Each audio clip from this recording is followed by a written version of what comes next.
Bienvenue au podcast, ici Michael Cyr, kinésiologue et préparateur physique. Aujourd'hui, à l'épisode, je vous propose Alex Boily, qui est entrepreneur pour Révolution Santé, donc c'est sa propre compagnie, mais qui tient aussi un podcast du même nom. Dans le fond, Alex est un ancien collègue au football, donc au niveau sportif, mais aussi dans lequel on a fait à peu près le même cursus universitaire.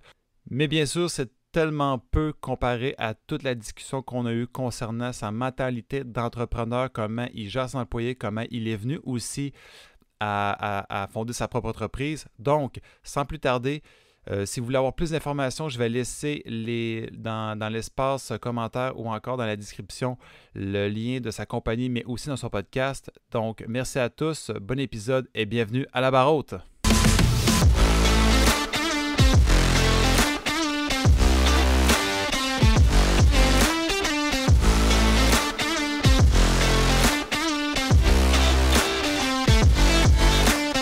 Cobra quand ça te tentera. Je comprends. Ben écoute, je veux savoir d'abord comment ça va. Depuis le temps qu'on s'est vu, quoi, ça fait la dernière fois qu'on s'est croisés, ça remonte quand même à plusieurs années. Sûrement 2018, ouais, sûrement 2018. Fait que ça va bien. Tabarouette, j'ai de la misère à... Tu sais, je dis ça, puis j'arrive des vacances qui... Je l'ai partagé un peu sur les réseaux sociaux, mais c'est la première fois que là, j'étais un petit peu au bout du rouleau, là, mais pas autant, pas négativement que j'aime pas ma vie, que tu sais, c'est toute une espèce de fatigue positive. C'est juste que j'ai pris bien des mandats avant de partir en vacances, puis j'étais obligé de... J'étais overloadé un petit peu, manque de sommeil, puis j'étais brûlé, là, c'était rendu que j'étais irritable. J'étais rendu avec une couple de symptômes sur la direction de l'épuisement, mettons, là, tu sais, fait que c'était comme à point. Mais tu sais, je veux dire, malgré ça, là, je suis super conscient. Fait que je me suis reposé à mort. Puis là, déjà, je suis top shape. Ça va vraiment bien. Puis je suis pas dans une position qui est difficile à plaindre. Là. Je suis très bien dans ce que je fais. OK, mais si tu me permets Oui. qu'on ouvre une parenthèse là-dessus, tu dis que tu as plusieurs mandats, c'est sûr qu'on va y revenir un peu plus tard aussi avec ton parcours, mais c'est quoi ça consiste en quoi à peu près tes mandats là, qui t'ont fait un peu prendre conscience de ton épuisement? Mais le problème, ce qui m'ont mené plus à là, le problème, c'est tout le temps les échéances. Tu sais, je pense, peu importe l'ambition que tu peux avoir dans la vie, ça a du sens. Le problème, c'est tout le temps l'échéance que tu te mets pour réussir à le faire. Tu sais. Puis dans le fond, pour faire une histoire rapide, on fait un bout que la communauté puis même des membres de mon équipe ont un intérêt à ce qu'on publie un livre de recettes parce que moi, je suis pas un grand consommateur de livres de recettes, fait que je voyais pas la pertinence, j'étais plus dans l'enseignement.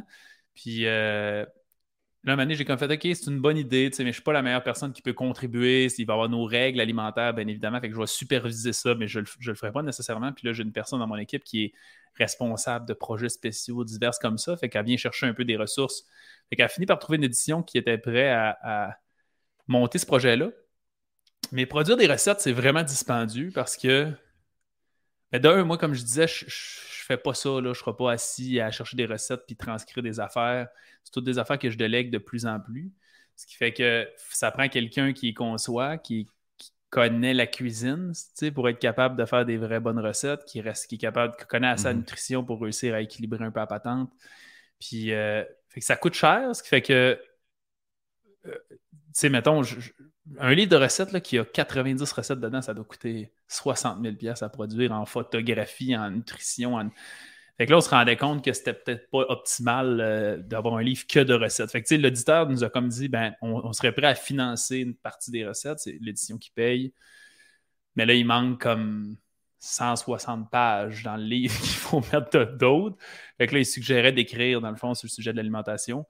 Ce qui fait qu'on s'est retrouvé finalement à faire plus un guide d'alimentation fonctionnelle, un guide complet d'une certaine façon. Puis là, je me suis retrouvé à rédiger l'équivalent du 3/4 ou sinon plus d'un livre complet finalement en 6 semaines à peu près. Mais c'est moi qui ai pris l'engagement parce que l'édition, elle voulait publier ça en 2025. Puis je trouvais ça trop loin. Les retombées, parce que dans le fond, il y a un moment précis dans l'année où ce qui publie les livres de ce type-là, que c'est là que c'est le plus lucratif. Puis ça prend comme 5 mois d'avance avant de pouvoir... Faut que tout soit prêt, révisé, édité, corrigé, au moins 5 mois d'avance de la publication. Fait que là, ça nous menait vite en 2024. Fait que je voulais pas repousser en 2025. Fait que je veux dire, je suis entièrement responsable.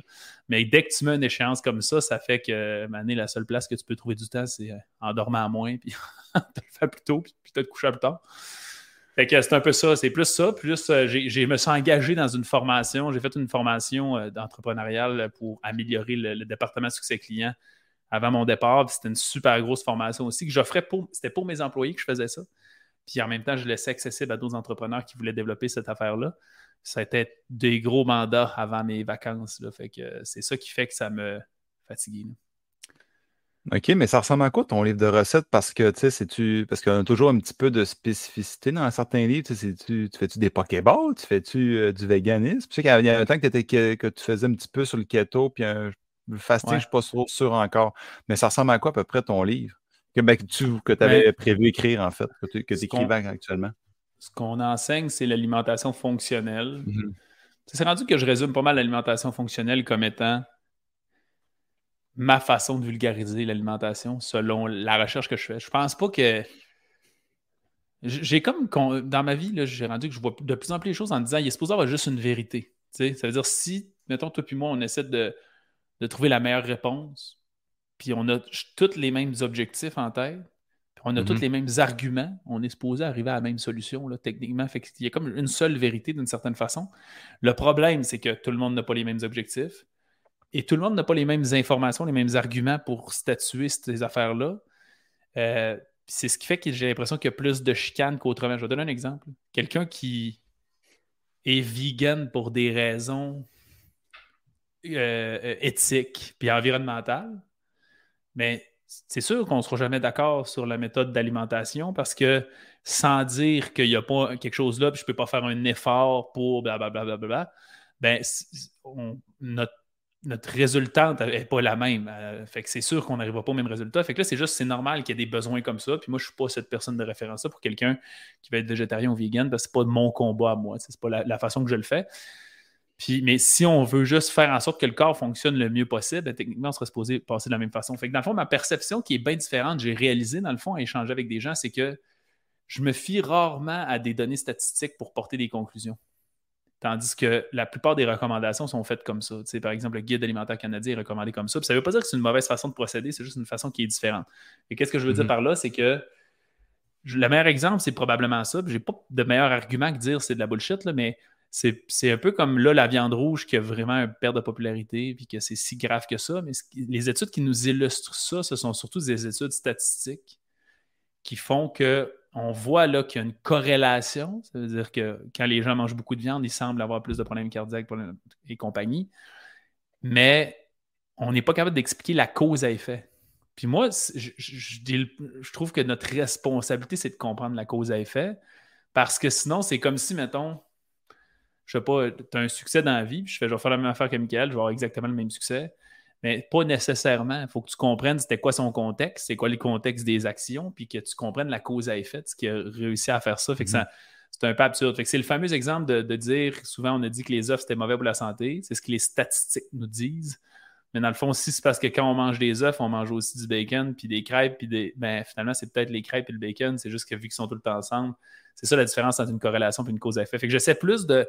Moi, dans le fond, dans ma perspective, c'est que les stats nous donnent des informations intéressantes. Puis après, j'aime ça Mhm. voir si, d'une façon un peu plus clinique, on est capable de voir des résultats. Ça veut dire, mettons que tu me dis que la viande rouge, là, c'est des affaires qui ne se testent pas en recherche, mais si tu me dis que la viande rouge, c'est problématique pour la santé, on est capable de le provoquer vraiment? C'est un peu ça. Là, ça ne se fait pas en recherche. C'est ça que ça devient compliqué en science. Mais c'est plus cette perception-là que j'ai. Fait que dans le fond, je vais avoir la philosophie plus de dire un seul aliment, c'est quoi mes arguments de dire que c'est bon ou c'est mauvais dans le corps.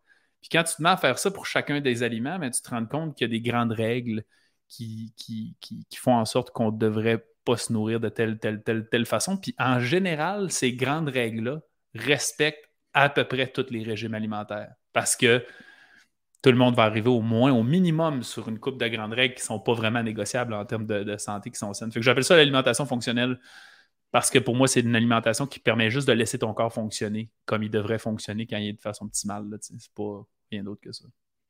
Mais tu amènes un bon point, par exemple, par rapport, justement, comparaison entre ce qu'il y a autour, mettons, je donne l'exemple de la viande rouge parce que c'est ce que tu as illustré, là, versus juste la viande rouge parce que, comme tu dis, pour vraiment que ça fonctionne, encore là, il faudrait enlever énormément de variables, dont faudrait qu'il y ait un groupe d'intervention qui soit axé juste, je mange que de la viande rouge quasiment à tous les fois, versus autres qui n'en mangent pas. je dis ça de façon sommaire, tu peux me corriger également, là, mais... Non, mais c'est ça, mais ça, c'est facile. Ça, c'est facile à faire à court terme. Le problème, c'est qu'on le sait que les problèmes se développent peut-être sur 10, 20, 30, 40 ans. Fait que là, c'est là que tu peux pas dire à quelqu'un, mange donc juste de la viande rouge pendant 40 ans. Les stades nous montrent que c'est pas génial. On voudrait voir si c'est vrai. Ouais. Ça marche pas tant. Là. Fait que c'est ça qui est le problème. Il y a des trucs qui s'expliquent pas super bien. Puis des fois, c'est juste des études de cas aussi. Des fois, il y a une personne qui, de son plein gré, elle a décidé d'entreprendre ça. Puis une équipe de recherche a décidé de faire une observation en même temps parce qu'une équipe de recherche n'a pas le droit de soumettre quelqu'un, c'est pas éthique, de demander à quelqu'un de faire de quoi que tu sais qui va être mauvais pour sa santé, mais quelqu'un peut décider de le faire. Fait que si moi je décide de battre le record du jeûne qui est, je pense, de 380 jours, je ne sais pas trop, ça n'a pas de sens, puis je vais essayer de faire 400 jours de jeûne, personne ne peut me le soumettre. Mais si moi je décide de le faire puis j'accepte qu'une équipe de recherche me supervise, ben ils vont le faire. Puis des fois, il y a des données comme ça qui nous permettent, mais ça, c'est jamais pris en considération, mettons, pour Santé Canada. Fait que je dirais que d'une certaine façon, c'est de permettre de comprendre un peu une vue macroscopique du corps, comment il marche. Moi, c'est ma vision, que tout le monde marche de même à peu près. Puis après ça, vivre l'expérience toi-même puis voir comment ça s'adapte dans chacun des contextes.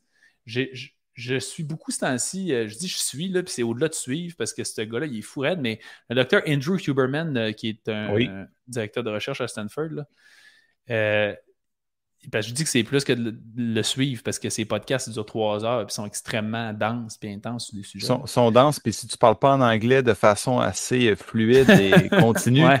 J'ai déjà écouté quelques-uns, c'est super intéressant, mais rendu à la moitié, j'ai tellement perdu le contrôle de ma concentration. Là. Mais c'est tout le temps intéressant la façon qu'il amène ça. Là. Mais c'est ce qui est le fun, par exemple, avec le podcast, c'est que tu peux le prendre en 2, 3, 4 bouchées si tu veux. Mais tu sais, c'est réellement l'équivalent d'un cours universitaire de 3 heures. C'est cette lourdeur-là. C'est exactement ça. Écoute, je me rappelle parlant de lui, justement, je me rappelle d'un de ses épisodes qui parlait seulement de l'eau. Là, au début, je ferais ça tellement bizarre parce qu'il parlait juste de l'eau. Je dis, pourquoi tu parles de l'eau? Tu sais, l'eau, c'est tellement plate comme concept, comme nutriment, aliment. Mais au final, tu fais comme, il va vraiment pousser sa il fait 3 heures loin, sur là. l'eau. Oui. C'est ça, c'est malade. Mais ça, je trouve ça vraiment hot, les gens qui sont réussis à se dédier à faire ça. Moi, ça serait pas ma quête de réussir à faire ça. Mais c'est un peu ça. Fait que, bref, j'écoute son stock, puis ce que j'ai trouvé fascinant maintenant en entrevue, je pense que c'est avec Tim Ferriss qui est en entrevue, puis il explique, fait que dans le fond, c'est lui qui est l'invité. Mm-hmm. Et j'avais jamais pris ça en considération tant que ça. Ça veut dire, souvent on a tendance à demander aux gens, c'est quoi ton objectif? Puis on va répondre quelque chose comme perdre du poids, avoir plus d'énergie, prendre de la masse, qui est très, très large puis très vague. Puis lui, ce qu'il disait, c'est, maintenant, on n'a pas le choix d'aller voir comment notre corps réagit sur des affaires bien précises, l'essayer dans notre vie puis voir comment ça va. Puis là, il disait, parce que tout le monde veut avoir des retombées différentes de chaque affaire. Fait que dans le fond, parce que la façon qu'on pourrait le dire, c'est que la plupart du temps, quand on entreprend des changements, on a tendance à juste voir la vue macroscopique des objectifs, puis pas microscopique. Ce que je veux dire par microscopique, c'est... je vais donner un exemple que lui a donné. Ces entraînements qu'il fait, il y a certains types d'entraînements qu'il ne fait pas pendant certaines journées, précisément parce que ça gruge trop d'énergie. Tu sais. Puis quand tu te défonces solidement dans un entraînement qui est trop long, ça diminue ta capacité cognitive, à mener ta concentration et puis pareil. Puis lui, dans son contexte, dans ces journées-là précisément, tu sais, quand je dis microscopique, c'est que ça commence à être précis. Un entraînement comme ça crée, selon ses objectifs de vie, plus d'effets négatifs parce qu'il perd un peu une demi-journée de travail ou quelque chose du genre, puis il ne peut pas se permettre ça. C'est que quand tu te mets à dire c'est quoi le meilleur entraînement à faire puis que tu mets en plus le contexte extrêmement précis de l'individu, ben ça se peut que ton entraînement qui est whatever, le meilleur supporté par la science pour prendre de la masse, mais si lui le fait à 1h l'après-midi ou à midi sur son heure de dîner, puis il perd tout son après-midi de travail au complet, ben ça se peut qu'ils disent ça vaut pas la peine, je peux pas utiliser ce protocole-là, il faut utiliser d'autres affaires. On va donner un autre exemple qui est. Fait que lui, mettons, je sais pas les références, j'aurais aimé ça avoir les réponses, mais par exemple, l'ashwagandha, il parle souvent de ça, c'est un supplément qui diminue le cortisol. Quand tu finis de t'entraîner, ton cortisol est vraiment élevé, puis c'est ce qui peut faire en sorte que tu as une certaine forme de fatigue puis un épuisement. Puis quand tu diminues le cortisol, ça peut t'aider à te sentir mieux. Mais ce qui explique, c'est que le cortisol, il s'élève parce qu'il y a un stress, puis il faut qu'il réagisse au stress, fait que ça t'aide à récupérer. Ce qui fait qu'il ne recommande pas vraiment de prendre de l'ashwagandha pour ça, mais il existe un autre supplément bien précis que lui, ça lui permet, que je ne me rappelle plus le nom de celui-là, par exemple, mais que ça permet de diminuer les symptômes de fatigue, mais ça ne garde pas le cortisol dans le plafond. Fait que, tu sais, ça commence à être niché de dire, ben moi, dans ce contexte-là, si je me permets de faire un entraînement trop intense, je dois prendre ce supplément-là, je l'ai essayé, puis il me permet de passer une bonne après-midi. Je trouve que c'est un peu ça, notre but. Fait il y a des fonctionnements globaux du corps humain, mais après, c'est à toi d'aller trouver la recette, mais toujours, à mon avis, en comprenant la cause de ça. T'sais. Tout est relatif à la situation, finalement, mais il faut comprendre les causes à effet tout le temps. Donc, c'est vraiment d'aller chercher ce qui te convient le mieux. Fait que, tu sais, c'est le même principe qu'une personne est plus apte à faire des entraînements ou plutôt des activités de longue durée comparativement à quelqu'un qui est plus fort. Tu sais, tu lui mettras peut-être pas de quoi qui va l'épuiser, puis au final, qui va perdre sa productivité. C'est ça que je comprends, tu sais, sa capacité cognitive. Mais tout devient un facteur. Parce que, tu sais, mettons, tu parles d'endurance. Quand on parle de perte de poids et de remise en forme, la plupart des gens vont dire de ne pas faire d'endurance parce que, bon, en termes d'amélioration de la composition corporelle, là, c'est peut-être le meilleur terme à utiliser. Ben, de fait de prendre de la masse musculaire, ça va être meilleur que nécessairement faire de l'endurance. T'sais. Mais si moi j'haïs ça pour mourir, faire de la force ou faire des sprints, puis ça fait que je ne fais pas mes entraînements, puis ben, ça peut être. Puis si moi, ça me permet vraiment de gérer mon stress, puis ça peut être approprié. Fait que tout est tout le temps très relatif au contexte. Puis je pense qu'on a une responsabilité individuelle, là, même pas ton coach, tu as une responsabilité individuelle de comprendre un peu ces causes-là, c'est quoi les causes à effet de ces actions-là, puis dire, ben, hey, tu sais quoi, j'aime mieux pas perdre ces effets positifs-là qui sont pas si. Puis, dans le fond, mettons, pas prendre de masse musculaire parce que je fais pas d'entraînement en force si c'est ton cas, ou en hypertrophie, puis faire de l'endurance parce que c'est ce que j'aime, puis sinon je le fais pas. Fait que c'est comme, ben, c'est légitime d'avoir cette opinion-là, puis de dire, ben, je perdrai pas de masse, puis c'est pas grave, j'aime mieux ça. Cool, c'est ton choix. Mais tu sais, ce que je dis là, ça devient vraiment piqué. Là. À un moment donné, il y a une base, mettons, en termes d'alimentation fonctionnelle, il y a une base qu'il faut que tu comprennes qui est juste universelle. Puis après, ben, ton plaisir, ça devrait être de faire je suis mieux de faire ça là ou cette journée-là. Puis c'est un peu toi qui devrais avoir des arguments, pas tant ton coach, pas tant ton entraîneur, juste à observer comment tu te comportes avec ces changements-là dans ton quotidien. Non, totalement. Tu as totalement raison. Tu sais, il y a plusieurs outils dans la vie, il faut savoir ça. C'est en fait notre job, en fait, nous autres, on est bons pour leur expliquer qu'est-ce qui pourrait peut-être fonctionner, faire des essais, puis éventuellement y aller avec ce qui fonctionne le mieux pour la personne. Exact. Simplement. Mettons, je vais te donner trois scénarios différents de la même histoire un peu. Qui se ressemblent quand même, mais j'ai un peu de misère à dormir, je veux dire, positivement. Pas parce que je suis stressé, parce que je suis très créatif, puis mon cerveau, des fois, il n'arrête pas. Je suis pas capable de... Il y a un petit côté, on dirait qu'il y a moi qui aime ça, continuer de penser à ces affaires-là. Je m'auto-alimente sûrement, mais... Fait que moi, mon truc, maintenant, pour dormir, c'est que j'écoute quelque chose qui est du divertissement, fait qu'il ne faut pas que ce soit stimulant. Souvent, c'est des podcasts un peu plus humoristiques, moins sérieux. Je mets mes AirPods comme j'ai en ce moment, je me couche dans mon lit, je mets le son vraiment bas pour presque pas les entendre, puis j'écoute, couché. Juste l'audio, parce que si j'ai du visuel, le visuel puis les écrans, c'est trop stimulant, fait que souvent, ça nous garde réveillés. Puis à un moment donné, je commence vraiment à m'endormir, puis là, je fais juste... J'ai ma boîte de AirPods dans les mains, tu sais. Puis là, je commence à m'endormir, je fais juste enlever mes écouteurs, je les mets dedans, puis je réussis à m'endormir. Je parlais à un gars qui travaille avec moi qui a le même problème. Il a développé le même truc, mais c'est autre chose. Il écoute d'autres affaires, puis il y a comme une autre méthode.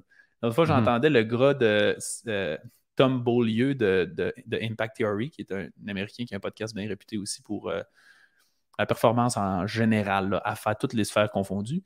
Puis il disait la même affaire, lui, mais il écoute des romans. Puis il y a un écouteur. Puis il dit le son est tellement pas fort qu'il faut que je pèse sur mon oreille pour entendre. Fait qu'il dit dès que je m'endors, puis la pression s'enlève, ben je m'endors tout de suite. Puis, et tu sais, tout ça pour dire que c'est une formule qu'on a trouvée nous autres qui marche, là, puis qui se ressemble. C'est quand même drôle que ça se ressemble. Mais il y a plein de gens que ça va être autre chose. Puis il y en a qui ont un supplément de magnésium, ça va être knocké bien raide. Puis il y en a que ça va être, je sais pas, une méditation quelconque. Il y en a que ça va être de lire un roman. Là, ça m'est arrivé l'autre fois je me suis dit, je vais essayer de lire des romans une couple d'années plutôt que lire des livres éducatifs puis qui stimulent le cerveau. Puis tabarouette, je trouvais le moyen de rêver à l'univers du livre que je lisais, puis ça marchait pas. Qu'est-ce que ça, je te dis? Tu sais quoi tu lisais? Ouais, je lisais le 4e tome de Eragon. Là, ils ont fait un film de cette série de films-là. Oui. Mais il y a 4 livres. C'est techniquement une trilogie, mais le 3e livre, le 3e livre, je pense qu'il a fini par faire deux livres avec. Puis c'est ça. Ils ont sorti juste un film, mais il y avait techniquement 4 tomes. Je pense que je lisais le dernier tome. C'est le 3e ou le 4e, je ne sais plus. Puis peut-être qu'à force de lire, j'aurais fini par m'habituer, puis là, c'était trop nouveau, mais j'ai comme mis ça de côté. J'ai fait tant pis, là, c'est pas nécessaire.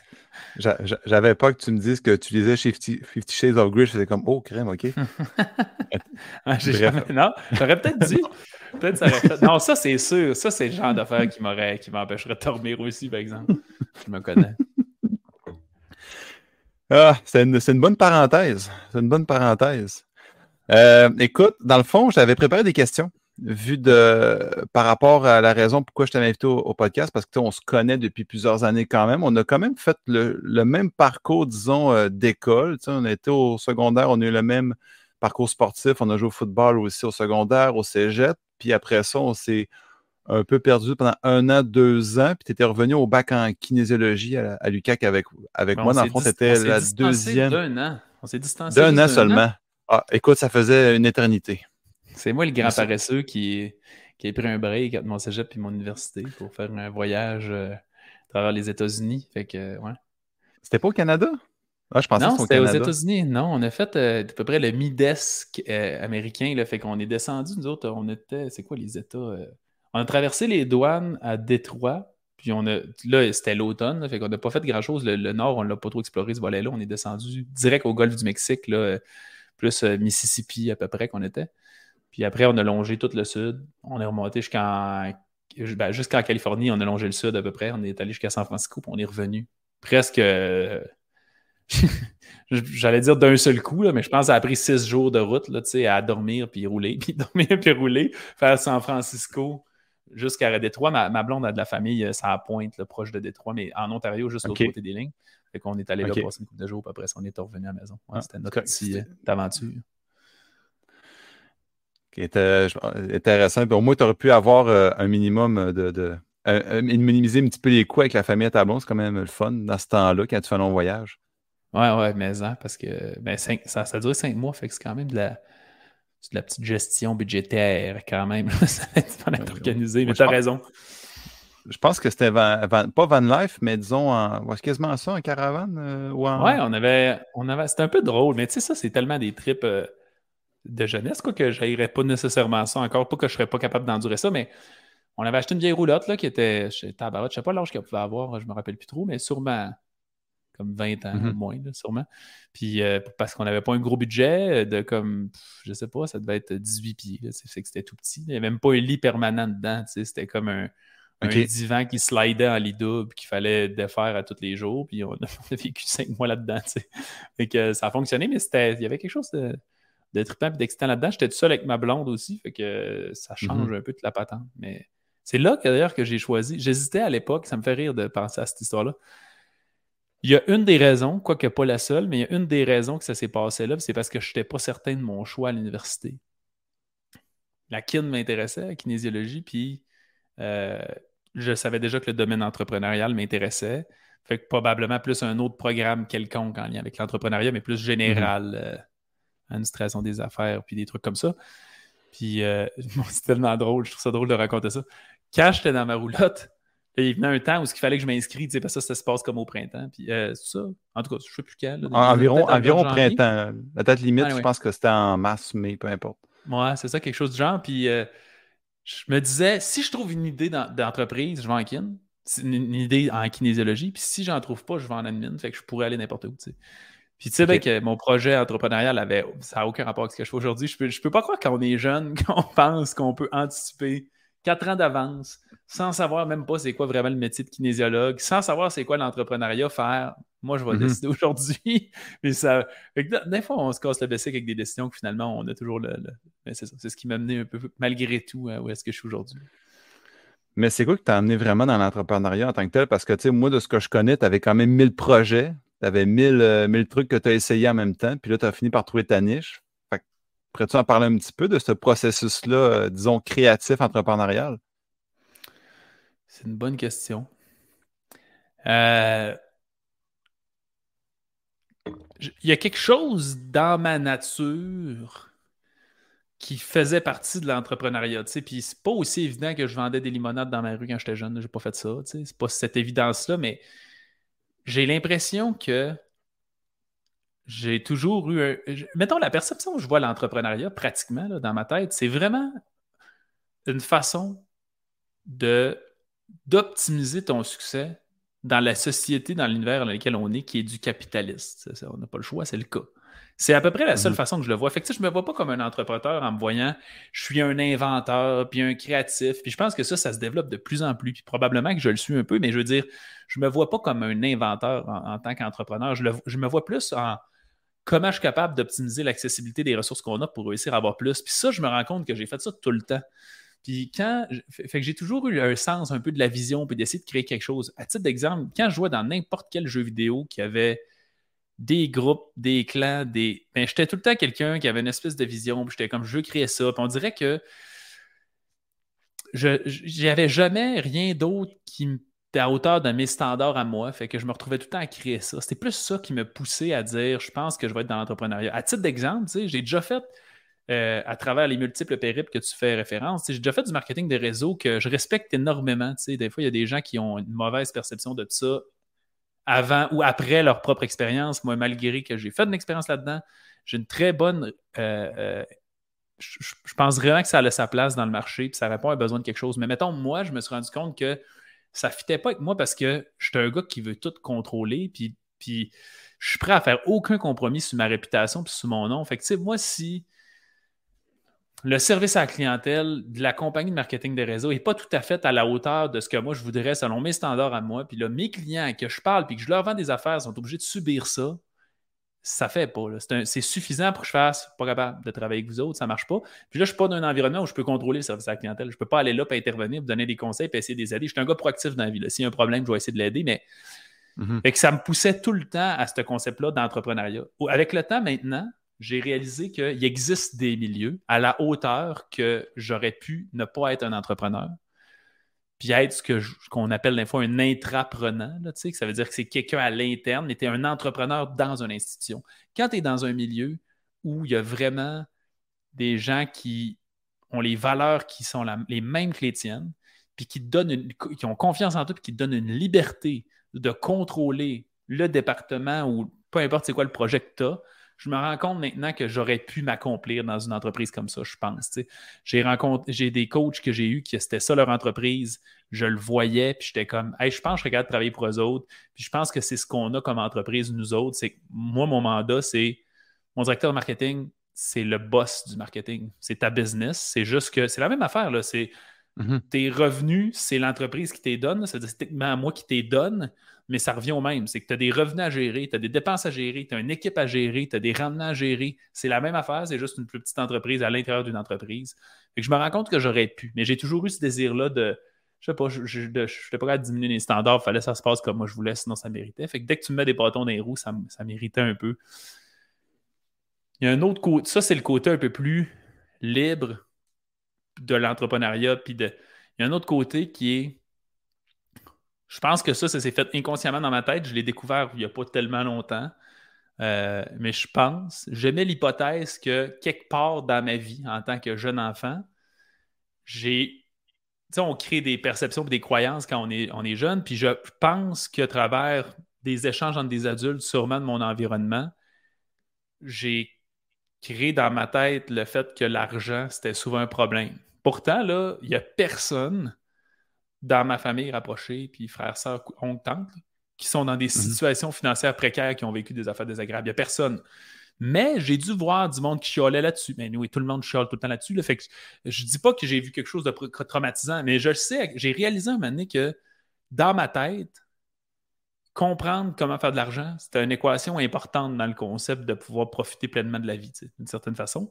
Puis mon père, il disait tout le temps dans la vie, tout se fait puis tout s'apprend. Il n'était jamais impressionné de personne, mon père. Peu importe ce que je lui montrais, il était tout le temps comme, ben oui, si tu apprends comment il fait, puis tu prends le même temps, puis les mêmes efforts, puis tu vas être capable de le faire. Il y a toujours eu cette philosophie-là. Fait que moi, mon cerveau, on dirait qu'il a fait, si l'argent crée autant de problèmes et que tout s'apprend, pourquoi on n'apprend pas comment régler ce problème-là? Puis, tu sais, fait que je suis pas très matérialiste dans l'âme ou pour moi, c'est un indicateur de croissance, c'est plus de clients aidés. C'est fait que, tu sais, je trouve ça. Mais c'était comme une de mes quêtes que j'avais aussi. Fait qu'au-delà de l'entrepreneuriat, j'avais plus un âme, je vais dire, investisseur qui est dans l'optique de faire comment je suis capable de prendre de l'argent pour faire de l'argent. Puis crée une forme de liberté financière qui fait que j'ai pas besoin. Faut pas que ça soit dans ma liste de problèmes dans ma vie, idéalement. T'sais. Fait que c'est un peu ces deux affaires-là. Fait que je sais pas si je réponds à ta question, je sais pas si tu voulais que je fasse plus un historique de tout ce que j'ai fait. Mais tu sais, mettons, au sens large, c'est un peu ça qui m'a amené dans ce monde-là. T'es pas obligé de faire un historique. Non, non, je te laissais aller. C'était super bon. Tu pouvais continuer aussi longtemps que tu voulais.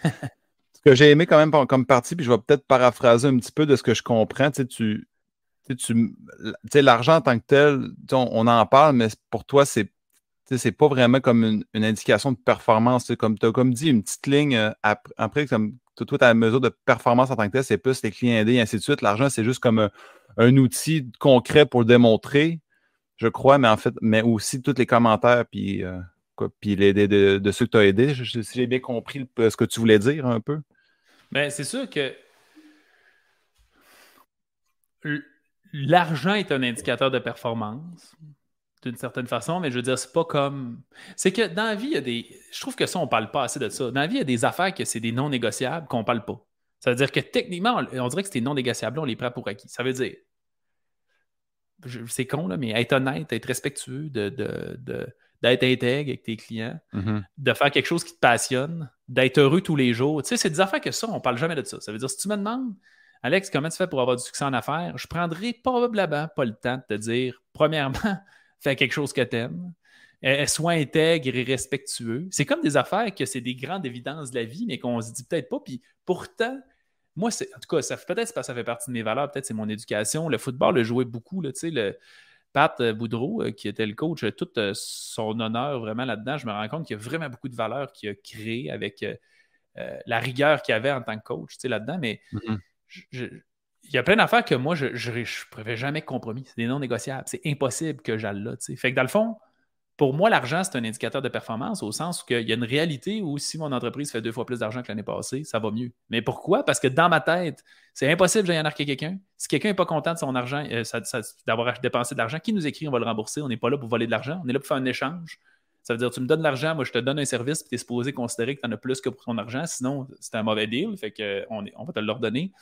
Il y a tout plein de sous-entendus là-dedans. Fait que pour moi, un indicateur de performance, l'argent est un indicateur de performance au sens où les choses techniquement vont mieux, puis inévitablement, c'est plus de clients, mais toujours sous prétexte qu'il y a un respect là-dedans, puis il y a un échange équitable qui a été fait. Mhm.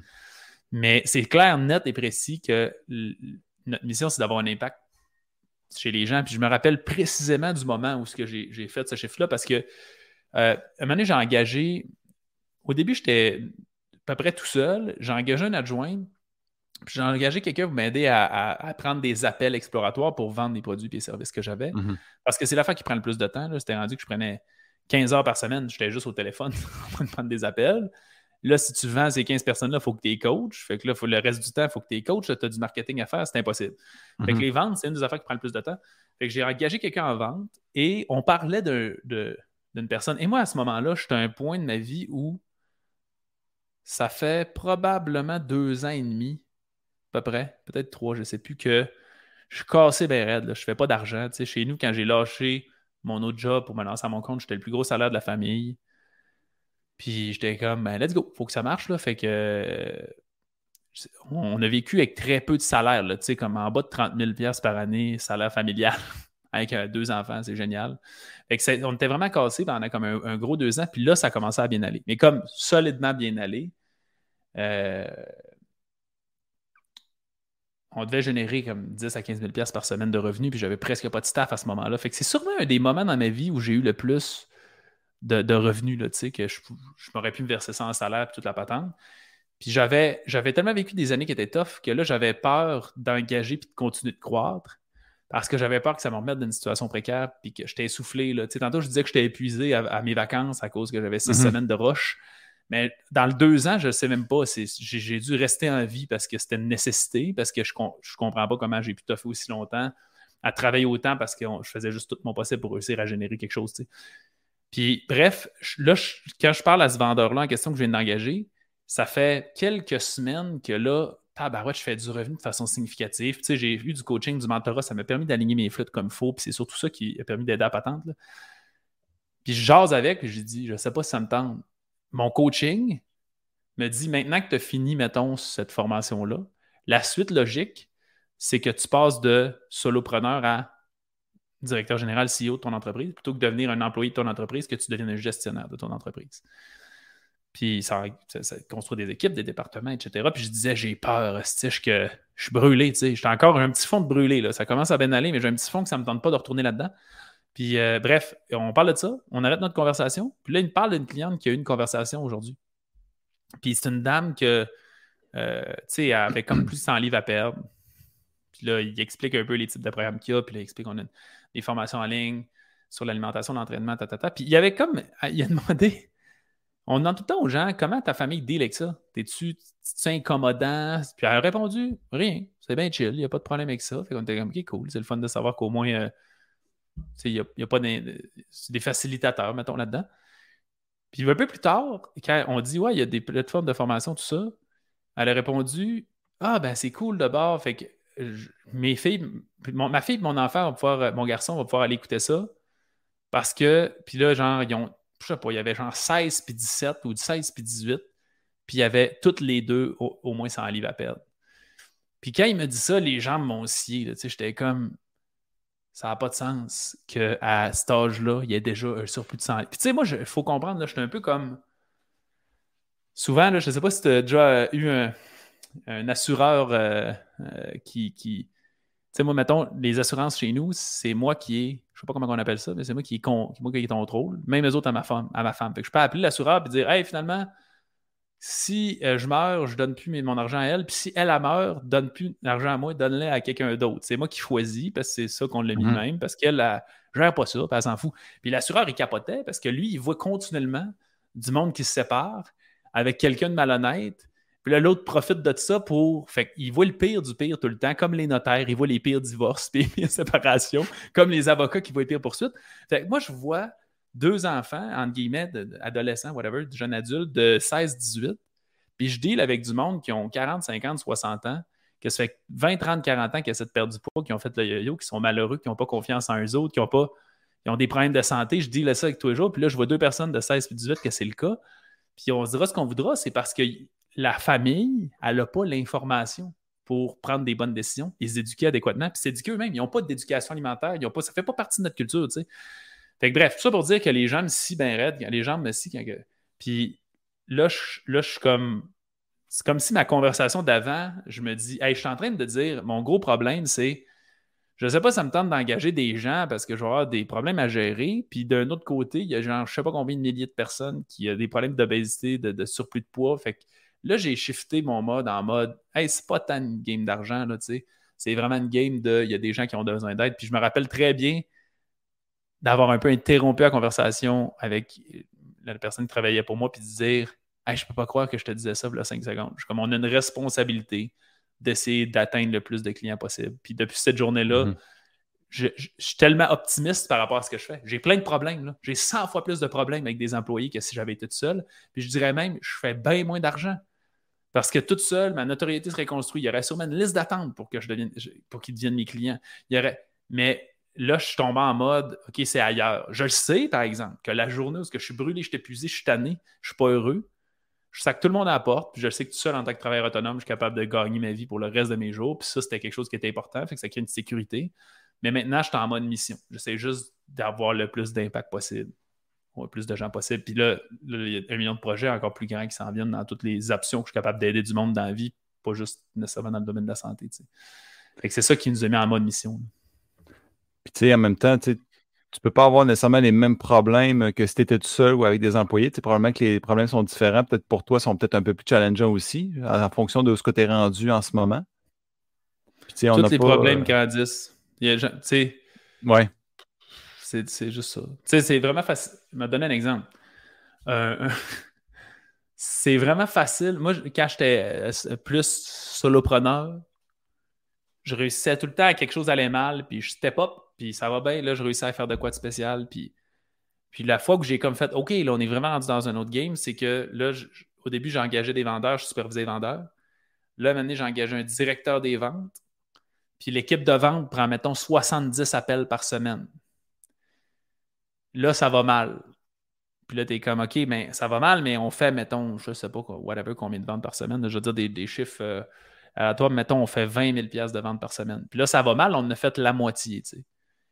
Ben là, c'est tellement rendu gros que ça peut plus être, c'est plus moi, là. Je peux pas faire « Hey, j'ai un projet, on va step up, je vais vendre le 10-12 000 qui manque cette semaine. » Tu comprends? Ça marche plus parce que c'est ta capacité à faire en sorte que l'équipe marche. Fait que là, c'est drôlement fucked up comment tu n'as plus le contrôle sur rien. Tu as un contrôle indirect. Puis là, c'est vraiment là dans ma vie que le terme leadership a pris tout son sens. J'ai comme fait, OK, mon succès dépend à 100% de ma capacité à influencer des gens à performer parce que je ne peux plus compenser pour eux autres. C'est impossible. Il faut juste que je les inspire, je les influence. Puis il faut que j'influence le directeur des ventes qui réussit à influencer son staff. Là. Fait que c'est quand même vraiment fucked up comme situation. Puis là, ben, tous les problèmes deviennent gros. Là, une semaine que tu n'as pas de vente, ben, c'est 20 000 que tu n'as pas. Là. C'est pas genre, on a 2 000 de moins cette semaine. Fait que tout devient vraiment plus gros tout le temps. Ça fait partie du jeu. Là. Mais tu remarqueras quand même que en parlant de leadership, la façon que tu le présentais, ça ressemble un peu aussi avec ce que tu faisais en début. Ben, ce que je comprends en début justement de ton entreprise, parce qu'on n'est pas encore mentionné, parce que là, tu as parlé de perte de poids, tu as parlé de transformation physique en tant que telle. Fait que ça, c'était vraiment, je pense, ton cheval de bataille qui t'a permis d'aller beaucoup plus loin dans ton cheminement d'entrepreneur.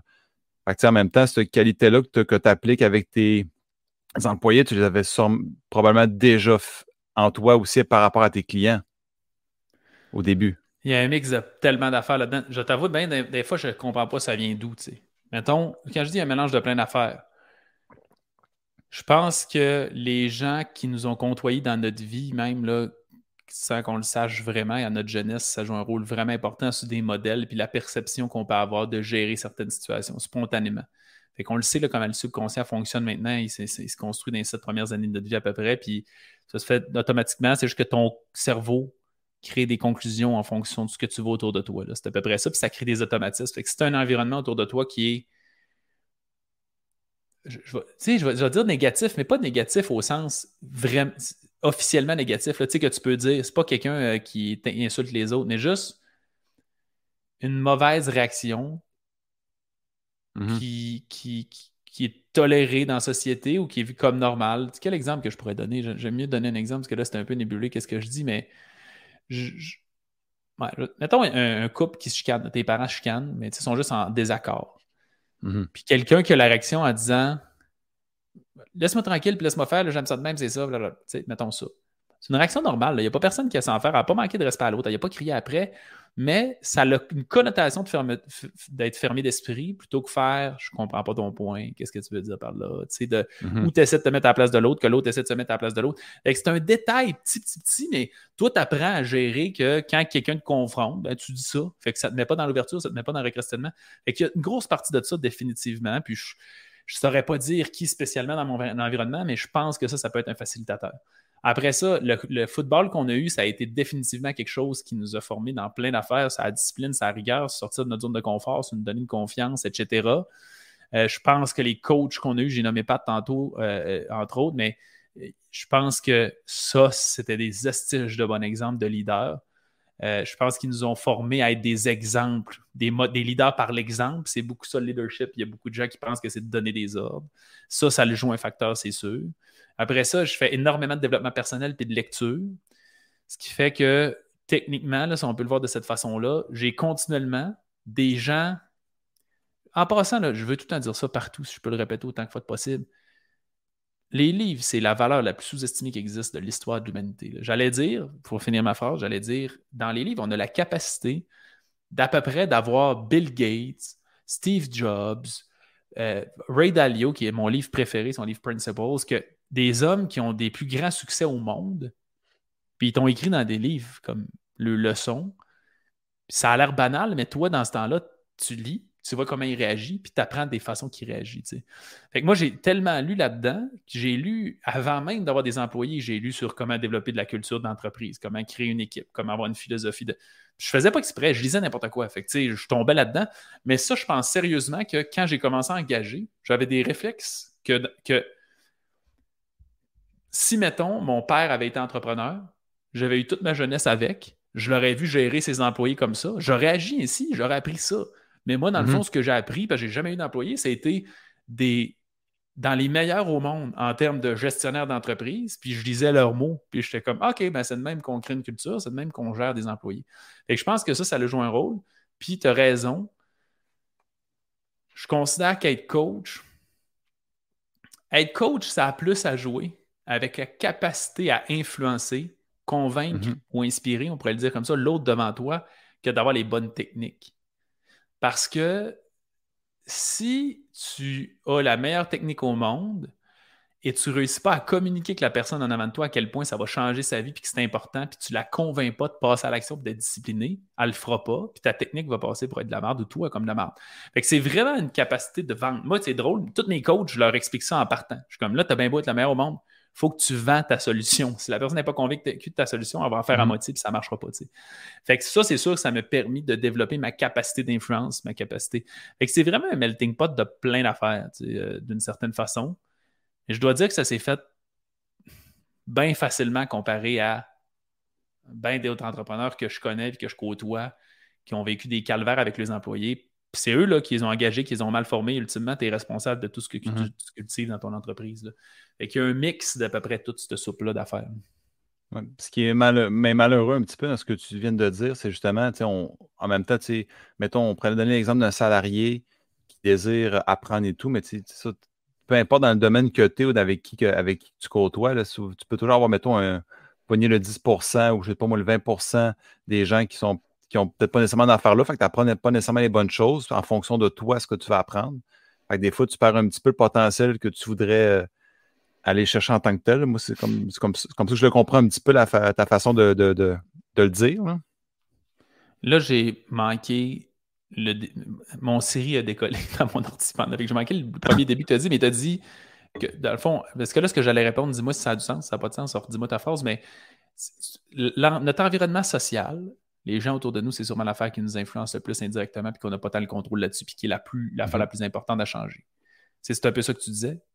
Ce que je mentionnais, c'est ça, c'est que, admettons, on va donner un exemple. Là, je décide de travailler mettons, je veux travailler pour Hydro-Québec. Mettons, exemple. J'ai un exemple comme ça. Là, je suis rendu ingénieur, puis là, je travaille dans un département, je connais ça un petit peu quand même, département équipement ou électrique. Puis je me rends compte que, pour Montréal, je me rends compte qu'au chantier, la personne qui est supérieure à moi, souvent, on a peut-être un conflit, on fonctionne. Sa façon de procéder n'est peut-être pas la mienne non plus. Fait que ou la façon de son leadership en tant que tel pourrait ne pas concorder aussi avec la tienne parce qu'il y a plusieurs types de leadership. On n'a pas parlé, mais dans la façon que tu le mentionnais, c'était niveau influent, mais il y en a que c'est directeur. Est-ce que ça correspond avec moi? Ça me donne-tu de la place? Est-ce que je suis heureux là-dedans? Il y a tellement de facteurs aussi. Juste avec la personne qui dit, peut-être qu'elle, elle fonctionne super bien là-dedans. Il y en a qui peuvent fonctionner super bien avec cette méthode-là, de se faire diriger, les autres sont bien là-dedans. Il y en a qui préfèrent avoir plus de... Mais je pense que ce que tu fais référence, c'est plus à. Mais ça, c'est selon ma définition, mais je pense que tu fais plus référence à des techniques d'influence, mettons. Parce que pour moi, le leadership, c'est un bon leader, puis ça n'a pas rapport avec la hiérarchie, dans le fond. Ça veut dire que tu peux être un employé puis être un vraiment bon leader dans ton groupe. Pour moi, c'est justement cette capacité-là qui est vraiment difficile à développer, de trouver les bons moyens pour faire en sorte qu'il y ait une cohésion avec toutes les personnes avec qui tu interviens tout le temps. Mais c'est très dur. Là. C'est pour ça que je dis, tu sais, là, ça a l'air tellement facile à dire en théorie, mais je pourrais tout le temps dire, j'avais une conversation hier avec quelqu'un de mon équipe qui est en position de leadership, puis il y a quelqu'un qui n'agit pas de la façon qu'il veut, puis réprimander à personne, puis crier après, ça ne marche jamais. Ta job, c'est supposé d'être faire comment je suis capable. Quand je dis inspirer quelqu'un à passer à l'action, là, ça veut dire qu'il est supposé lui-même, intrinsèquement, avoir le désir de changer sans que tu lui dises de le faire. Puis ça, la seule façon de réussir à faire ça, c'est que toi, tu essaies de comprendre l'être humain avant de toi, puis tu essaies de trouver la façon qu'ils comprennent que là, il n'opère pas de la meilleure façon pour lui-même et pour tout le monde. Puis souvent, la meilleure façon pour toi-même et pour tout le monde, c'est la même façon. Là. C'est souvent bien ça, parce que tu es un morceau de toute l'entité. Puis c'est dur, tu sais. L'exemple que je donnerais qui ressemble à ça, je me rappelle aussi avec des coachs que je formais au début, on avait des rencontres, on parlait d'un client. On était comme, ce client-là, ça ne marche pas. C'est son attitude le problème, puis elle ne voit pas que c'est son attitude le problème, cette personne-là. Mais à la place de, quand tu dis à quelqu'un, tu as un problème d'attitude, c'est de la grosse merde, c'est pour ça que tu échoues, il se met en mode défensif, il y a de la difficulté, tu sais, ça ne marche pas.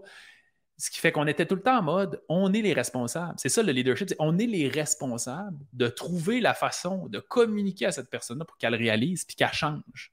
Puis mettons, je me rappelle d'une cliente là, précisément, puis le coach en question que je fais référence, il saurait c'est qui aussi, on y fait souvent référence qu'à la fin, proche de sa graduation, elle a terminé par à s'excuser, mais je pense que c'était un peu avant sa graduation, à s'excuser. Elle a dit, je réalise que c'est mon attitude qui est un problème. Puis on a réussi à la faire changer sans jamais dire que c'était son attitude, son problème, mais en posant des questions ouvertes, puis en y faisant réaliser d'elle-même un peu que c'est ça. Fait que c'est dur, là, puis il y a 1 million de clients qu'on a échappé, là, qu'on essayait, puis on disait de quoi, puis de quoi, puis de quoi, puis de quoi, puis à un moment donné, il était comme, j'ai jamais réussi à trouver comment déclencher cette personne-là pour qu'elle comprenne c'est quoi les mécanismes. Fait que ça, c'était avec un client, à mon avis, c'est plus facile que quelqu'un qui est dans ton entreprise. Fait que, mettons, tantôt, tu me donnes un exemple. Pour moi, quelqu'un qui est ingénieur puis qui arrive d'une place quelconque puis son supérieur quelconque, c'est tough parce que tu es en situation d'infériorité d'un point de vue hiérarchique, mais tu es capable, si tu es un maître communicateur, tu es quelqu'un qui réussit à saisir la personne en avant de toi puis de communiquer avec lui pour qu'il y ait une cohésion. De dire, OK, tes attentes, c'est quoi? Mes attentes, c'est quoi? J'aime pas ça quand c'est sur ce ton-là. J'aime ça. C'est tough de faire ça. C'est ça. Fait que je pense que les gens qui réussissent le plus à créer des équipes extraordinaires, c'est eux qui réussissent à créer une communion comme ça, qui a une cohésion de fou, puis une harmonie avec tout le monde. Puis c'est opéré par à peu près une personne en les inspirant à agir le mieux possible pour toute l'unité, toute l'entité. Ce qui est tough à bord. Puis, tu sais, en même temps, cette forme d'influence-là aussi est souvent plutôt, je vais dire le bon terme, excuse-moi, je cherche mes mots, là, mais disons, on va dire synchronisé avec le fait que la personne est passionnée aussi dans son domaine. Tu as mentionné Steve Jobs, tu as mentionné d'autres personnes aussi, mais j'ai surtout Steve Jobs en tête, là, c'est toute une question de passion aussi. Dans le fond, tu aimes ce que tu fais, puis tu veux le divulguer aux gens, puis tu veux que le monde aussi embarque dans ton train. Juste, ben, pas nécessairement que tu veux, mais tu démontres que tu aimes tellement ça à tel point que la personne avec qui tu parles ou avec qui tu as une conversation peut faire une réalisation, fait comme, hey, ça m'inspire. C'est juste le fait quelqu'un, je pourrais te parler, moi, je suis un grand fan de faire du barbecue puis d'en faire régulièrement. Moi, je mange beaucoup. Je mange beaucoup. Oui, mais je veux dire, je fais beaucoup de recettes. Puis moi, quand j'embarque le barbecue, je fais comme, hey, la dernière fois, là, j'ai fait telle affaire, puis là, j'en parlais, puis là, hey, je vais vous en emporter la semaine prochaine, la prochaine fois que j'en fais, puis tout. Puis, juste ça, des fois, tu fais comme je reçois des surnoms bizarres. Genre, parenthèse, par rapport à ça, j'ai un collègue qui m'appelait Smoke Mick parce que, moi, j'aime beaucoup faire de la viande fumée, exemple. C'est des affaires niaiseuses de même. Puis j'ai déjà eu le même contexte aussi quand j'ai lu, mettons, quand j'ai découvert, en fait, la liberté financière avec Pierre-Hugh McSween, le deuxième livre qu'il a fait, Liberté 45. Je pense que j'ai passé une semaine de temps à parler de ça, des petits points, parce que j'ai trouvé ça vraiment pertinent en fonction de moi, de la façon que je voyais la chose aussi. Là. Fait que des fois, ça se reflète aussi, juste le fait que tu parles. C'est pas nécessairement parce que tu veux changer quelqu'un, mais c'est juste parce que toi, t'aimes tellement ça, ce que tu découvres, ce que tu apprends. Là. Et je pense pas qu'il y a aucune façon d'influencer quelqu'un sans avoir de la bonne conviction. Puis la passion, c'est ça, là. C'est une conviction intrinsèque de quelque chose. Là. C'est cette espèce de flamme-là. Parce que sinon, comment tu fais pour. Tu sais, imaginons que, je sais pas, je veux te faire triper ces papillons, là, puis je connais rien là-dedans, puis j'aime pas ça, les papillons.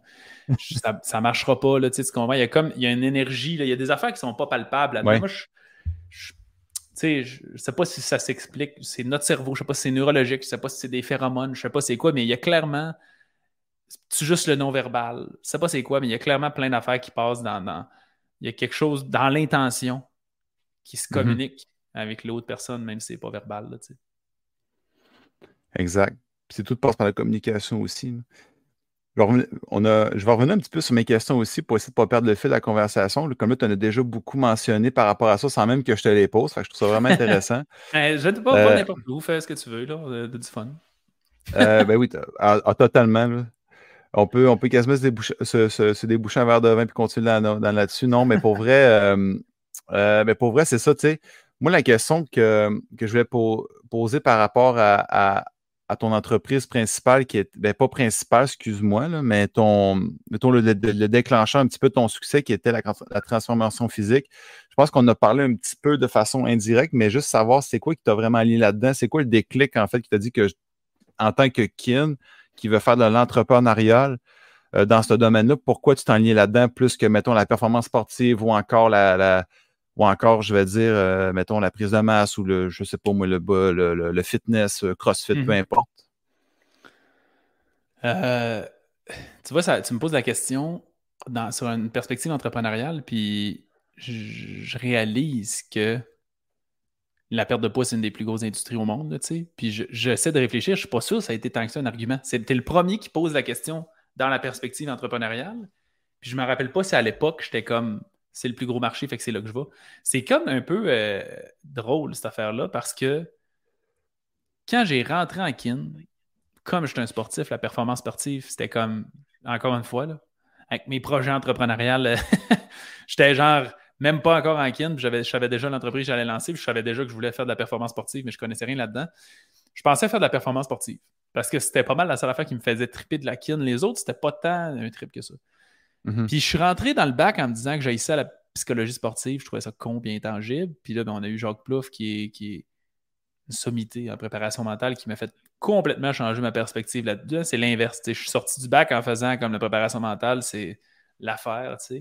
Puis sans dire que la performance sportive, c'était mis de côté, mais il n'y avait tellement pas d'avenue.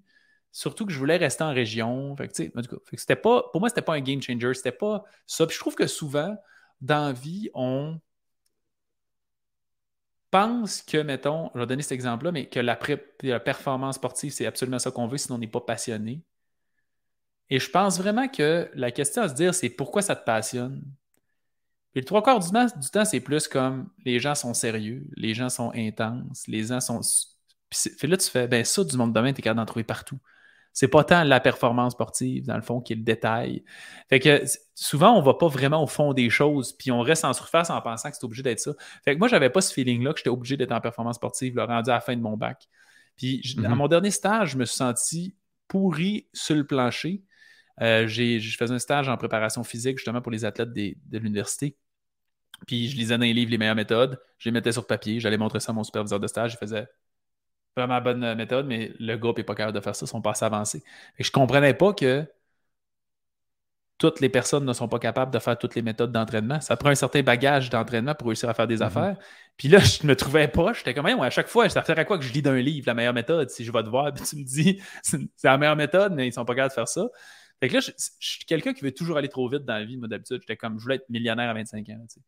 Puis là, j'ai comme calmé. J'ai fait, ben là, tu vas avoir l'air cave si t'es de même dans ta job. Fait que je vais aller faire du gym général. Puis c'est ce qui fait que on graduait, je pense, le 30 avril. Puis le 1er mai, j'étais déjà engagé temps plein au centre multisport à la baie parce que j'avais déjà capitulé. Je vais dire ça comme ça parce que j'avais l'ambition d'être déjà à mon compte. Mais j'ai comme fait, il faut que je travaille dans un gym. Fait que j'ai trouvé une job temps plein dans un gym. Je vais là, je m'en sac de tout le reste. Je vais là pour prendre l'expérience. Puis à peu près 8 mois plus tard, ils ont fait un défi transformation là, le tout premier défi transformation qui se voyait vraiment plus pour des raisons marketing, là, en toute honnêteté. Je veux dire, on reste un gym. Là, le but, c'est qu'il y a du monde qui ont le goût de se remettre en forme, mais l'ampleur du projet, c'était promotionnel. Là, c'était 5 mois de perte de poids, entièrement supervisé, gratuit, 10 candidats. Puis le but, c'était d'avoir de la visibilité avec les réseaux sociaux. C'était à l'époque, avec Facebook, c'était l'époque des concours. Les gens, il fallait qu'ils nous envoient leurs photos, une description d'eux autres, puis pourquoi ils voulaient participer. On a envoyé photos. Les gens votaient avec des likes. Ceux qui avaient le plus de likes, puis ça augmentait le nombre d'abonnés. C'était détraqué mental dans le temps.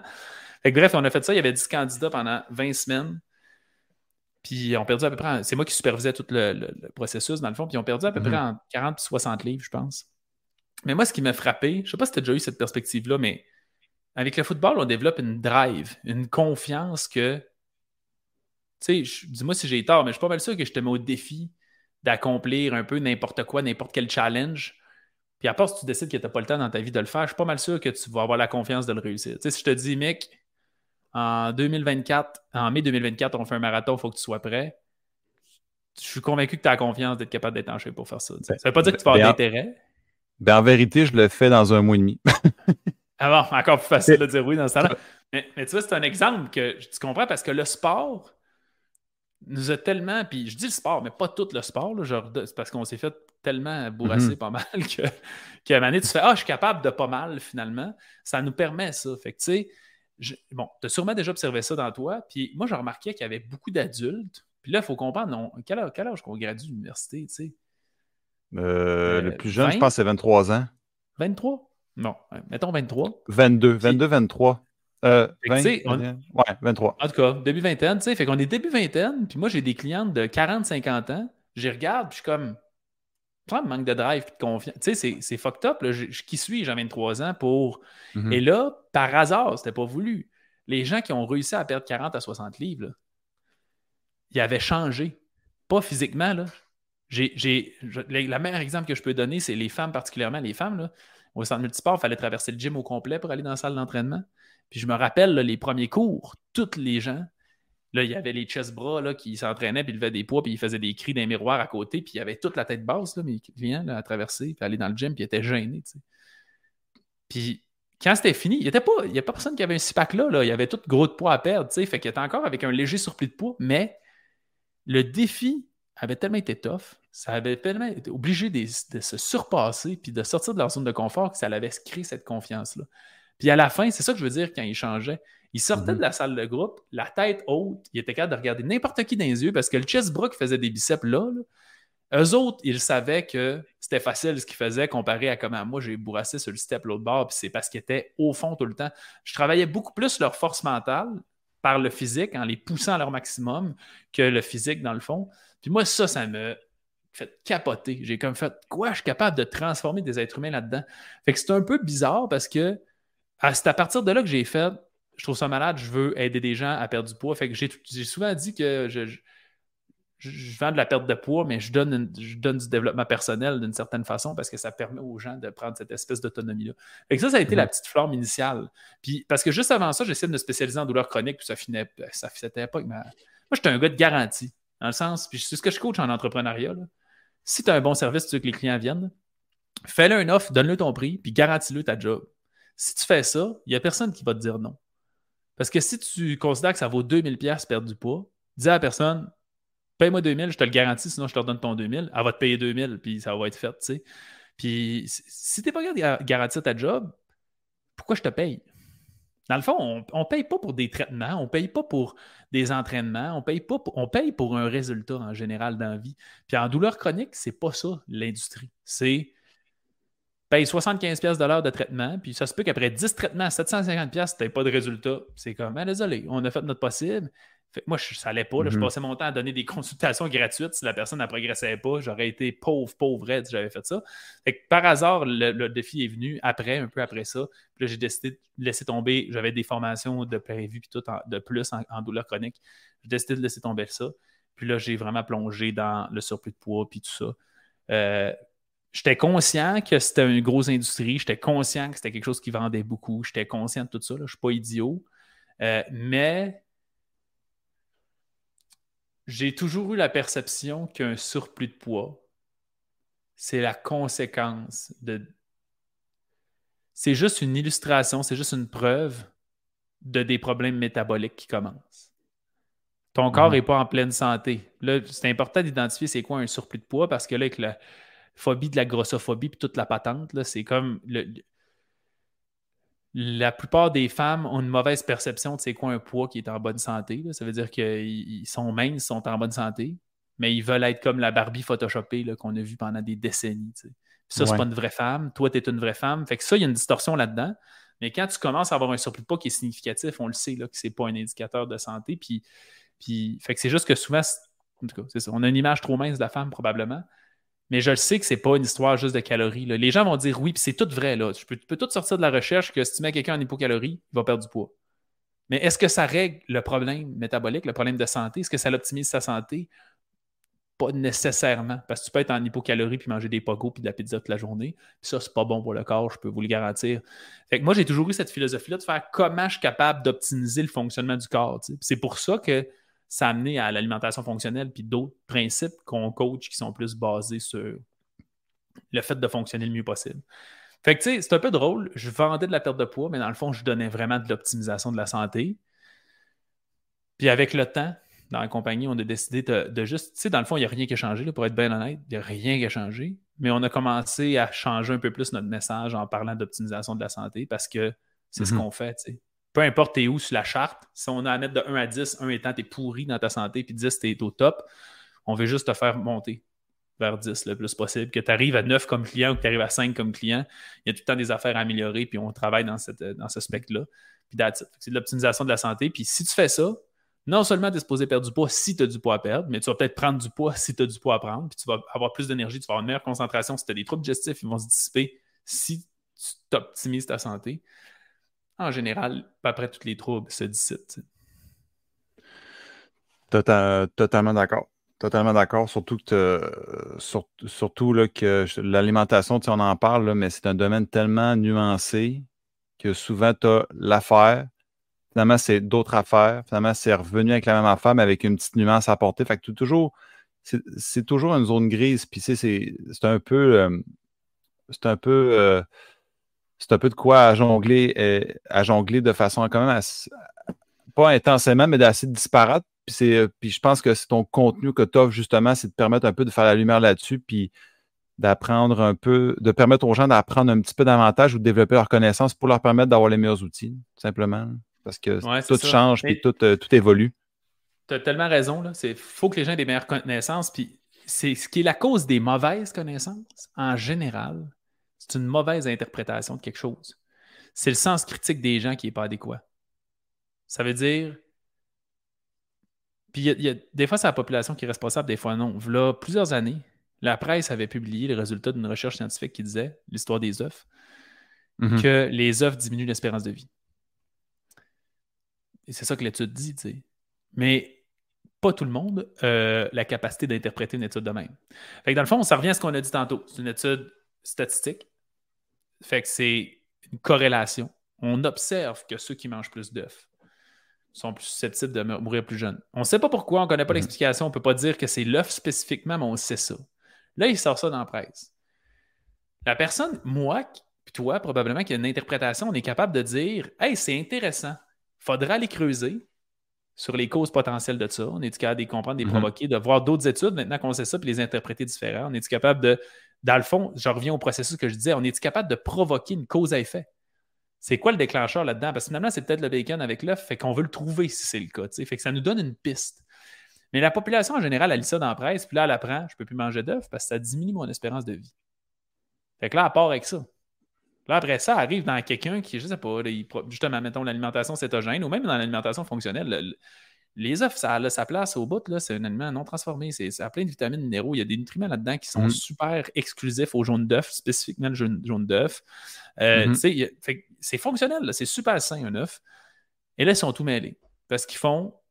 Moi, dans mon ordi, c'était écrit que c'était mauvais. Puis ils ne savent pas pourquoi vraiment, mais ils savent qu'à un moment donné, quelque chose qu'ils ont considéré crédible à faire. Ce qui fait que les nuances sont vraiment importantes. Si un culturiste te dit que les produits laitiers, tu ne peux pas manger ça, pourquoi? Dans quel contexte? Dans quel objectif? Parce qu'il y a des grosses chances que ce soit dans le contexte du culturisme. Puis si quelqu'un te dit en une alimentation hypotoxique que tu ne peux pas prendre de produits laitiers, il y a sûrement une raison dans son contexte.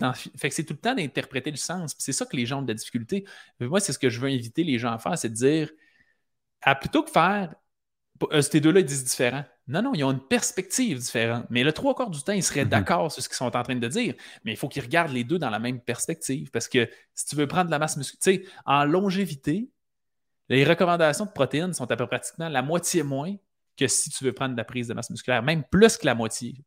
Parce que ça semble, c'est pas d'évidence très, très claire, mais que plus tu manges de protéines, plus ton espérance de vie semble diminuer versus moins tu en manges, mieux c'est. Fait qu'eux autres, ils vont dans le minimum, mais c'est des perspectives différentes. Fait que ça revient à c'est quoi ton objectif, finalement, un peu comme on disait au début. Non, c'est ça. Puis, tu sais, faut pas non plus prendre tout au pied de la lettre, justement, parce que l'objectif, c'est vraiment dépendant de chacun.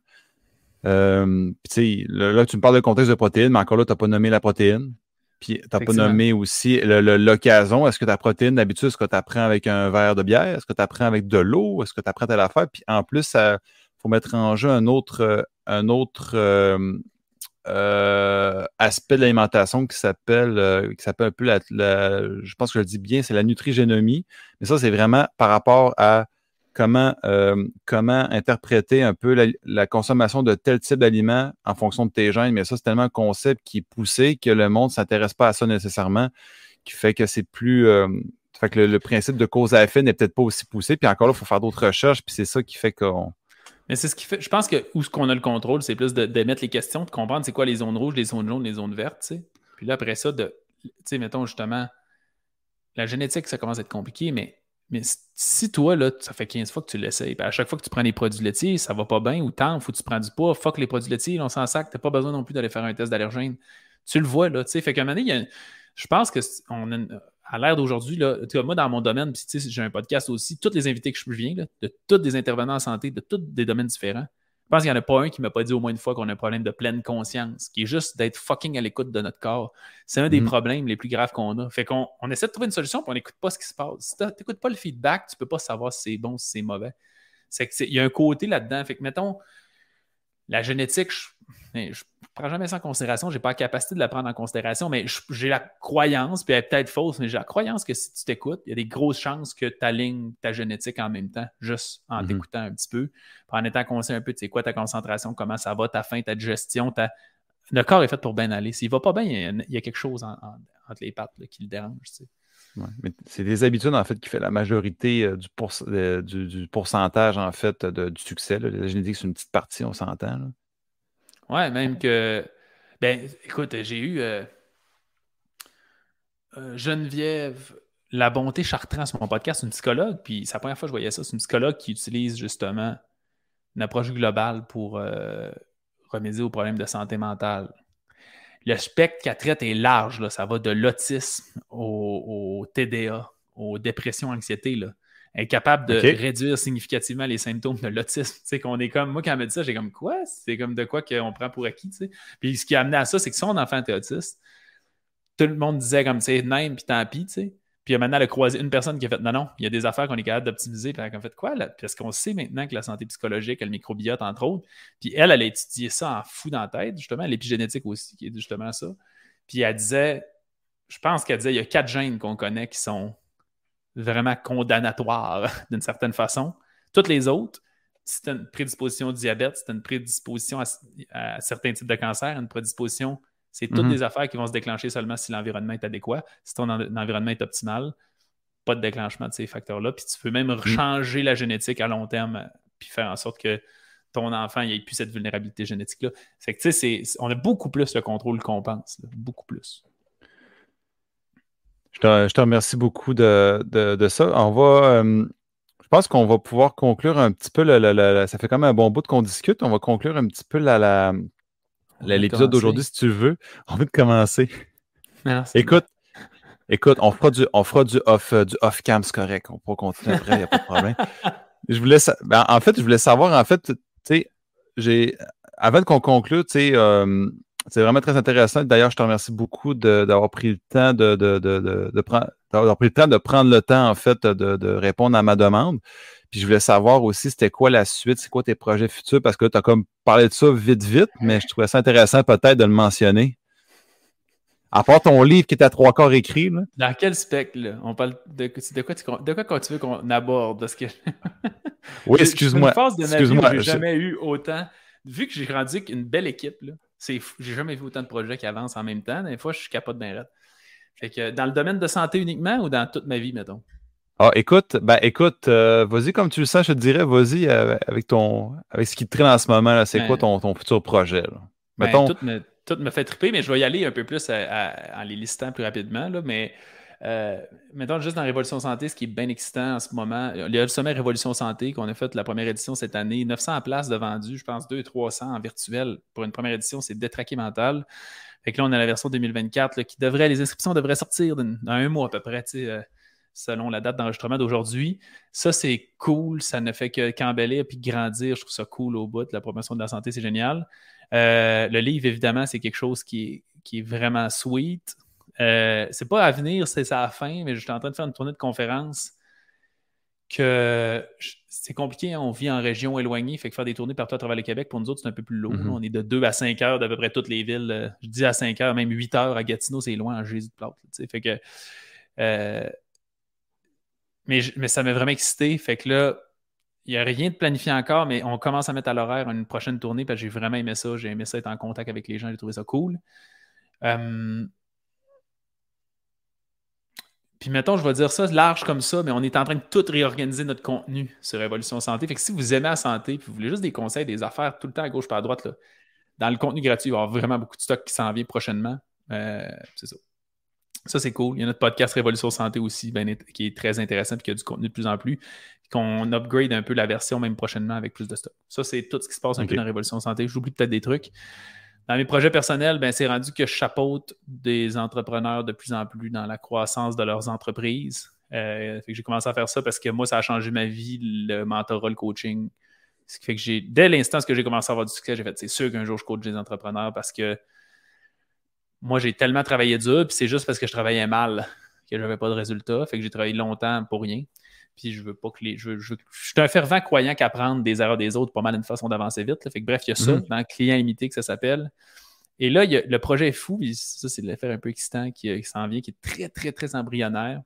Mais tu sais, partageons aux gens qu'est-ce que j'ai en tête. C'est je commence à changer ma perspective un petit peu d'aide entrepreneuriale. Je continue de coacher, c'est clair. Mais là, de plus en plus, je me rends compte qu'on se démarque sur des affaires précises en entrepreneuriat par rapport à des entreprises au Québec qui ont du succès. Puis là, je m'intéresse de plus en plus à devenir vraiment un format d'investisseur avec d'autres entreprises. Fait que dans le fond, j'ai des talents qui sont extraordinaires et qu'on se démarque. Au début, je ne le savais pas, parce que tu fais ce que tu connais dans ton entreprise. Puis là, j'ai côtoie de plus en plus d'entrepreneurs, des entrepreneurs qui ont des gros, gros chiffres d'affaires. Puis je me rends compte qu'on est vraiment solide dans des trucs, puis c'est en contribuant à des entreprises avec nos talents, on le sait qu'on peut les aider à augmenter leur chiffre d'affaires. Fait que là, je suis un peu dans cette perspective-là. Ça veut dire de vraiment voir des entreprises, voir comment on peut contribuer, acheter des parts d'action, acheter l'entreprise au complet. Fait que là, ça commence vraiment à être une espèce de game d'investissement, puis ça nous permet aussi de faire des acquisitions complémentaires à ce qu'on fait déjà, qui s'en vient. Hey, il y a une application mobile Révolution Santé, ça s'en vient aussi. Ça, c'est quand je suis content de ça. Ouais. Ah ouais, ça va. Est-ce que c'est comme un genre de complément à ton site? Ou c'est vraiment là, différent complètement? Il va y avoir probablement plusieurs phases, mais dans le fond, la phase 1 de l'application, c'est pour, je vais dire, calculer des macronutriments, même si je n'aime pas ça dire ça, mais je vais dire, c'est pour répertorier ton alimentation. Puis je suis vraiment content de l'application parce que je suis un anti-calorie dans la vie, ce qui fait qu'il n'y a pas d'indicateur de calories là-dedans. On n'est pas capable, là, maintenant, il faut calculer le métabolisme de la personne, faire des évaluations, tout ça, mais c'est basé énormément sur la qualité des aliments. Fait que c'est la première application mobile que, oui, il y a les macronutriments, mais pour moi, les macronutriments, c'est moins important que la qualité. Fait qu'il va y avoir un indicateur de transformation des aliments. Il va y avoir un indicateur de vitamines, de minéraux, de prébiotiques, de probiotiques, puis de phytonutriments qui sont composantes d'un plantes qui sont super positives. Parce que ce qu'on veut inciter. L'index glycémique aussi pour la stabilité énergétique. Ouais, c'est ça. Fait que c'est vraiment des indicateurs tripants. Ce qui fait que même si tu manges toutes tes calories, tu peux avoir tous ces paramètres-là bas qui te disent tu as mangé de la cochonnerie aujourd'hui, c'est de la merde, ton alimentation n'est pas fonctionnelle. T'sais. Fait que ça, c'est de quoi qui est cool, mais il vient avec ça, justement, on veut réussir à connecter toutes nos formations en ligne qui sont via l'application. Mais là, une phase à la fois pour réussir à lancer ça. Fait que ça, c'est un projet que je trouve vraiment cool qui va se lancer bientôt. Puis on cherche là, beaucoup activement. On veut essayer de faire offrir des repas fonctionnels préparés. C'est juste la logistique bien complexe. Fait que on est en processus de ça. Un jour, ça va venir, c'est sûr. Là. Fait que, comme je te dis, je suis tellement content. Là. On a plein de staff, puis tout le monde. J'ai pas le crédit de rien là-dedans. Là. Ben, j'ai le crédit de chapeauter, donner mes idées, puis laisser le monde partir. J'ai rien de ce que j'ai listé dans Révolution Santé que c'est moi qui fais. Bon, c'est incroyable. Je t'écoute, je fais comme mon Dieu, j'ai plein de questions, mais en même temps, j'avais une question en particulier que je voulais te dire avant de conclure, c'est est-ce qu'on va te voir pour la saison 2024 de Dans l'œil du dragon? 2024, impossible. Mais là, tu sais, ça, c'est quelque chose que j'aimerais vraiment beaucoup. Tu sais, c'est con, là, c'est tellement... La vie est ainsi faite. Je sais pas s'il y en a que ça choque, là, mais tu sais, c'est juste absurde. Mettons qu'on réfléchit ensemble, tu sais, puis je décide. Là, dans le fond, mon plan, mettons, en termes d'investisseur, c'est que j'ai pas un pedigree d'investissement suffisant pour commencer à avoir des investisseurs externes. Ça veut dire, il y en a des fois que si mon talent est tellement bon, à chaque fois que j'investis dans une compagnie, je réussis à doubler son chiffre d'affaires en 1 an. Ben, des fois, il y en a qui vont réussir. Mettons, toi, tu as de l'argent en banque, puis tu as 100 000 qui traînent. Je fais comme, hey, je cherche des investisseurs, tu me donnes 100 000, puis là, on fait une entente ensemble. Moi, ça me permet d'acheter une entreprise, je fais fructifier l'entreprise, puis toi, tu as une partie du rendement, puis moi, j'ai une petite partie du rendement. Fait que c'est comme en immobilier quand quelqu'un met le cash, puis l'autre s'occupe de toute la gestion, puis il se split d'une façon quelconque les revenus. Ça se fait, tu sais. Mais là, je n'ai pas cette confiance-là, parce que moi, je veux être sûr, je ne prendrai pas ton argent si je ne suis pas sûr à 100%. Ben, on n'est jamais sûr à 100%, mais je ne suis pas très confiant de réussir à faire fructifier. Et là, pour l'instant, je vais probablement faire 1 ou 2, 3 transactions avec mon propre argent, puis essayer de faire des ententes comme ça pour avoir des preuves, puis faire, OK, me donner confiance, faire, OK, c'est vrai, on est capable de faire ça. Même si je suis très confiant déjà, mais j'aime mieux le faire le risque avec mon propre cash. Mais après ça, j'aimerais ça, si ça marche bien, là, je suis fou, là, parce que là, je veux aider le plus de monde dans la vie. Fait que je suis comme, quelle autre entreprise que je peux acquérir qui va avoir plus d'impact? Puis je vais essayer d'aider ces entreprises-là à croître. Fait que là, si je fais ça, ben après, c'est quoi ma façon d'avoir le plus d'opportunités d'investir? C'est d'être connu en tant qu'investisseur. Puis c'est quoi la meilleure visibilité que je peux avoir? C'est dans l'œil du dragon. Fait que, je veux dire, à un moment donné, j'aurais du fun, il n'y a pas de doute, mais c'est sûr que ça devient stratégique. Fait que, à quelque part, bien loin sur ma liste, je suis très prêt, bien raide d'être là, mais là, ça me prend assez d'argent d'abord pour pouvoir acheter des entreprises. Là, en ce moment, je n'ai pas assez le portefeuille assez épais pour aller dans l'œil du dragon, là, je te dirais. Mais c'est quelque chose, c'est la bucket list qui serait trippant. Non, c'est ça. Tu veux te créer une garantie avant de te lancer là-dedans. Si j'ai tout compris, notre discussion d'aujourd'hui, c'est un créateur de garantie. Ben, oui, c'est exactement ce que j'allais dire. J'étais comme si tu... Qui va garantir à un client de perdre, mettons, 40 livres s'il ne l'a jamais fait? Bonne chance, tu sais.